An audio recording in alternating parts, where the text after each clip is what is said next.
खट खट खट खट। नींबू जीरा काटने से क्या गया, नींबू जायफल और ये 2 मंत्र पढ़ने से आज मशीन सही हो गई बिना कोई पार्ट डाले। तो दोस्तों आप भी जाओ, अगर मशीन वैसे आवाज़ करती है इसके पहले तो उसमें जीरा नींबू काट दो, मशीन ओके हो जाएगी, डन।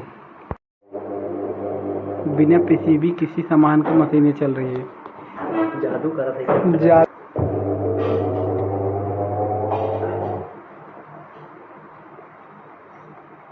देख लो दोस्त।